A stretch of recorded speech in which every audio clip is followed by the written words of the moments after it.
Alright, so I did my Buddhism thing and my homage to Lord Siddhartha Gautama, the OG Buddha, Shakyamuni Buddha. And so I wanted to switch over to doing something that's politically inspired because, I mean, I want to merge these spheres of interests. I was going to keep them separate, and maybe I might do that later on. But for now, let's just try and focus everything in one. I should wear a hat or something, huh? Differentiate videos. Alright, there we go. But yeah, now we're going to put on our political hat and start talking about what happened, because I'm sad that today, on Buddha's birthday, that is the day that Bernie Sanders decided to suspend his campaign.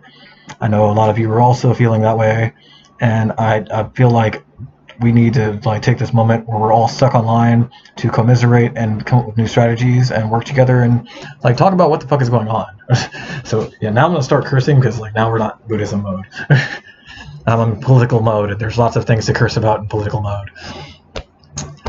So with that in mind, okay, so what is the state of the United States? This is something we really, I think there's lots of different attitudes and beliefs about what's going on in the United States. I would like to share mine based upon what I've experienced and seen and read about and studied. And I've taken classes relating to what's going on in the world, so I'm not I'm not just pulling this out of nowhere. It's built off of stuff I've studied in the past, but I want to reference everything because it's going to take forever, and I have to actually forget sometimes where all I have to look it up again to be able to be I know it exists. I've seen it before. I just have to go back, find the exact reference.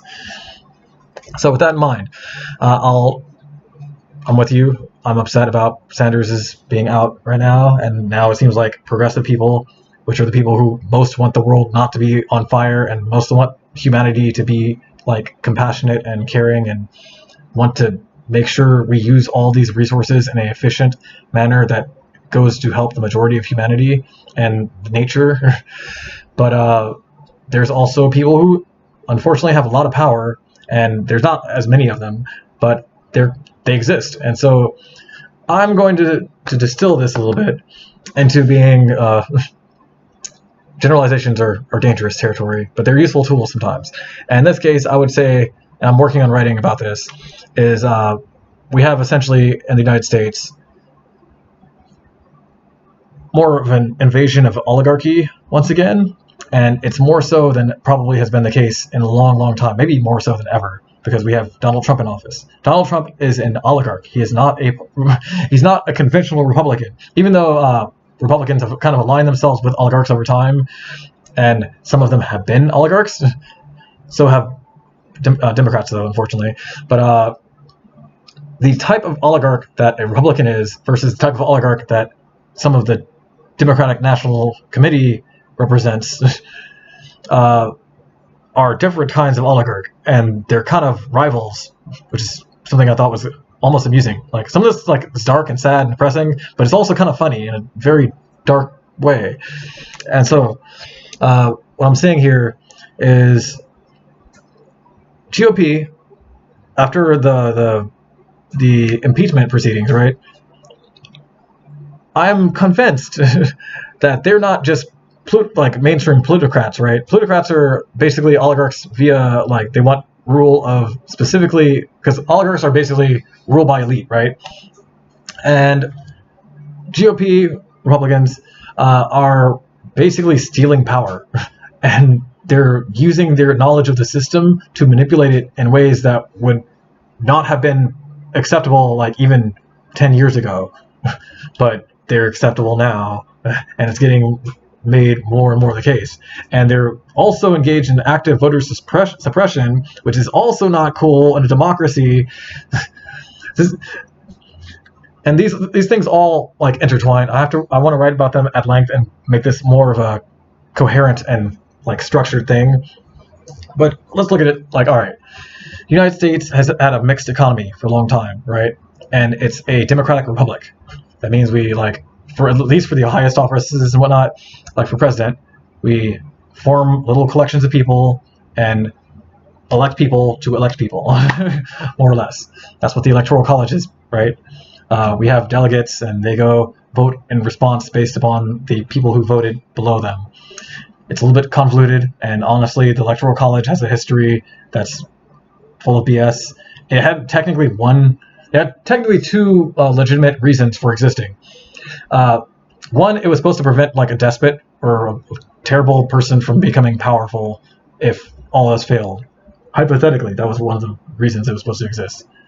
And then the other supposed reason it existed was to basically appease slave states, because like they wanted more representation, and they had smaller populations because black people didn't count as full-on people back then, so they didn't want to get railroaded. So one of the ways they accomplished that was through basically the Electoral College, so they could maintain their influence. And it's still fucking the United States to this day. Basically gives disproportionate power to smaller states that tend to have homogenous populations. And this is terrible. Why? This is bad because, one, the United States is not homogenous. This is a bunch of people, like all sorts of people here. And if we were to fairly and virtuously consider the interests and balance them amongst these groups of people, to have pockets of people who are homogenous act in a way that's disproportionately negative towards a large majority of people in other areas, like let's say Alabama versus California. Like the stuff Alabama does is like the antithesis of what California is about. And Alabama's probably not as diverse, or let's say Wisconsin even. Wisconsin, Alabama, whatever you want to pick them, they're not as diverse as, say, California, right? California has like way more population, or larger population. And then also the fact that we have different people living together means that we've had to like find a balance of values and interests. People in a homogenous society it's not as healthy a balance, in my opinion. And so we're allowing a smaller population that's mostly similar in either values and or like racial and other demographics to decide the fate of tens of millions, 100 million people, 300 million people. And so these pockets, while it's important that they get their voices heard, as time has gone on, the Electoral College has actually skewed things in favor of them, because they're like able to essentially decide who ends up being the victor. And it's not fair to like the majority of people that live in these other states.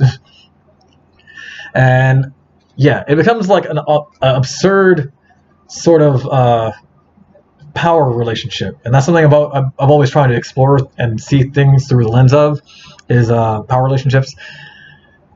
I studied a little bit about Marxists, but I don't really know, like I'm not a Marxist scholar.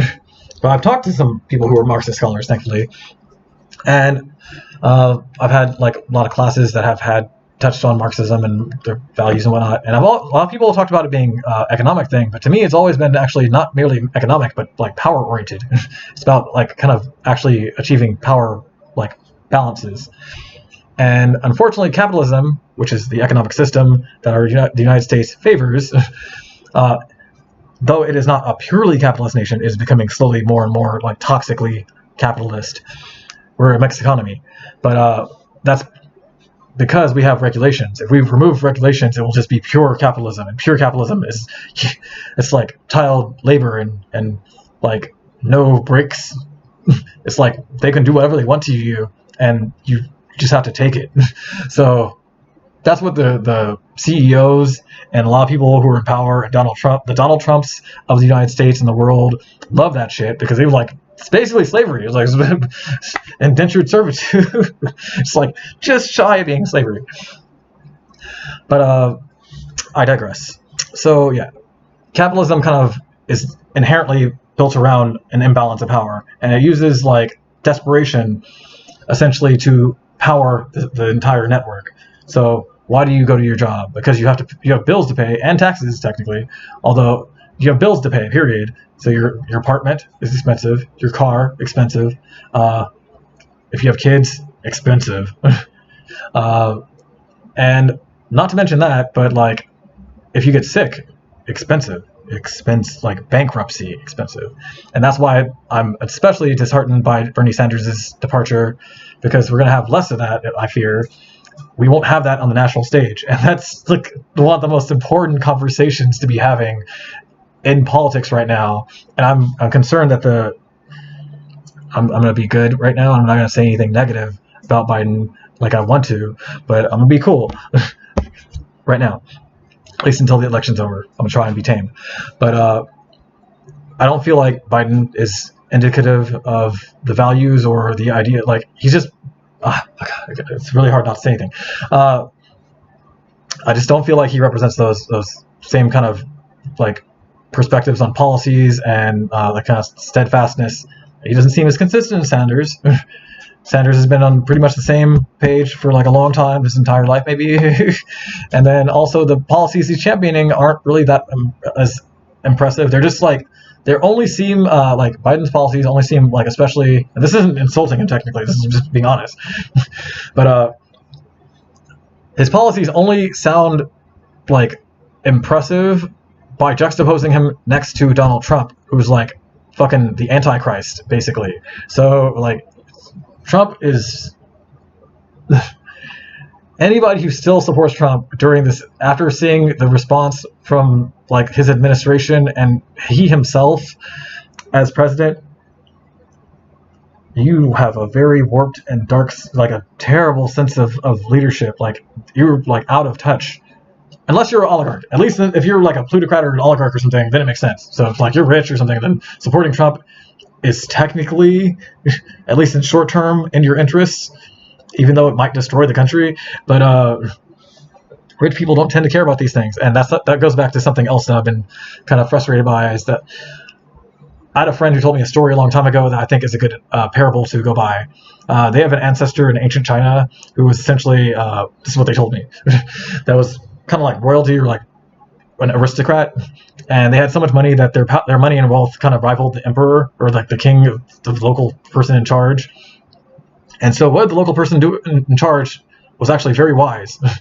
He executed this person, because people who have disproportionate wealth and power can basically co-opt your government, regardless of what kind of government you have, really. Like, almost doesn't matter. You have monarchy. If the other guy, some other random person amasses enough money and resources, they can just buy a military or buy your military and have them turn against you if your people don't like you. Or they can even create propaganda against you, whether it's true or not, and just have you, like, replace you, or replace you with them. So, yeah, in capitalism, essentially, it kind of favors like people kind of not playing by the rules and deregulating things. And so capitalism, you kind of have to constantly keep like counter pressure against the capitalist greed, because at the end of the day, what differentiates socialism, like all the socialisms, versus the majority, if not all the capitalisms, is that capitalism's primary good and focus is profit. It's the bottom line. It's the goal, and it's what decides what's good and what's bad. It's not about if it's destroying the environment. If it's destroying the environment, is it profitable though? And then even then, you have to start arguing and like within capitalist framing, their mental construction of values, which is, in my opinion, kind of warped. It's like, because it's so profit oriented, it starts to add a price tag to things that probably don't need a price tag or shouldn't have a price tag, like the rainforest or clean water or healthcare. So yeah, don't like that. But yeah, for socialism, the greatest good is essentially social health and social well-being. So, I mean, that can be, of course, co-opted and used in evil ways, especially if it's under a more authoritarian regime. It's more easily co-opted if you don't have like power structures, or means of balancing the power somehow, or some kind of internal check that kind of keeps them on edge. I could give examples of this, but I'm in China, so I don't want to use that. That's my example this time. But generally speaking, within socialism, socialists have to keep the people happy. This is generally the goal. Capitalists have to keep the rich people happy, essentially. and the oligarchs kind of. And so capitalism plays more to oligarchy than democracy. Socialism plays actually more to democracy than capitalism does, unless it's under a authoritarian rule, or like unless there's like confounding variables, we'll call them. And that's like, say it's a impoverished country, then of course you're gonna have more fucking problems or more difficulty implementing a socialist system in a more impoverished country, hypothetically, because you're coming from a impoverished, like if the majority of people are impoverished and desperate, and also maybe not as well educated as we would like them to be, it's hard for them to be virtuous. And this ties into my like more philosophical perspective on like good and evil, so to speak, or ethics, is that it's hard to genuinely be good person without being a certain level of intelligent. You can't, like, it's weird. It sounds weird, but I think it's very true.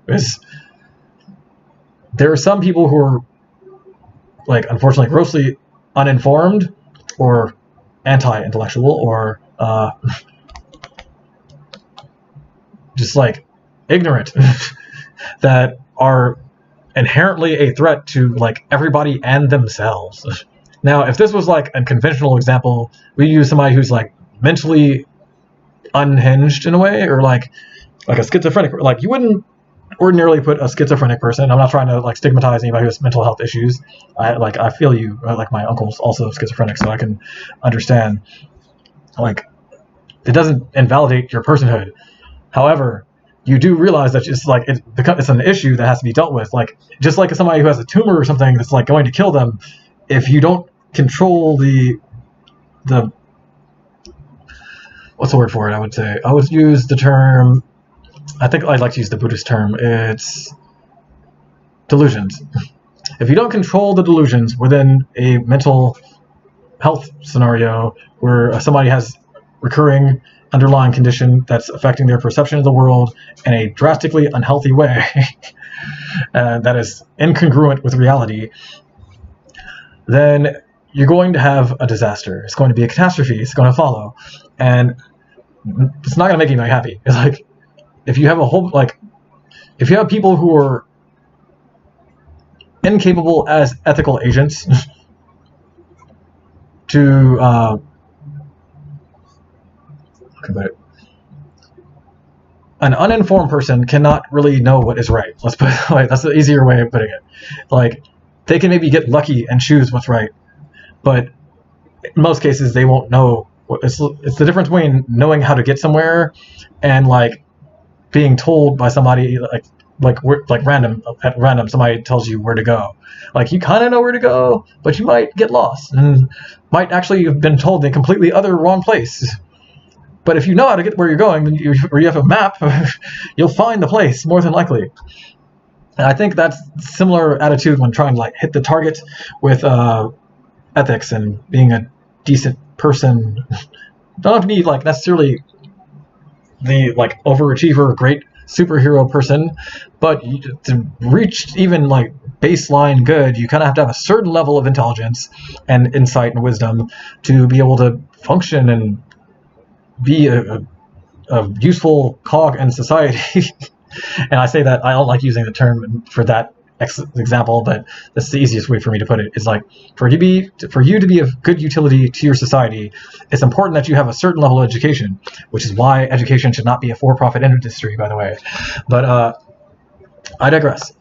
Socialism's emphasizing and focusing on social health and welfare. You can fuck that up. It's possible, just like you can fuck up all sorts of things. You can fuck up monarchies, and you fuck up other ethical systems. You can fuck up all sorts of systems.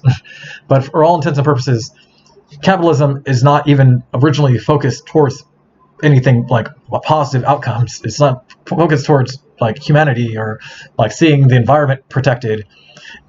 Protecting the environment, if you want to use the capitalist lens, you have to argue from a capitalist standpoint that the environment has like it would affect profit somehow, and by not, and this is literally the case. I can argue that essentially from a capitalist standpoint, why we should defend the rainforest or or offer free education even, or like a lot of things I could argue from a capitalist standpoint. But I think that actually is taking it out of the the proper context it should be in.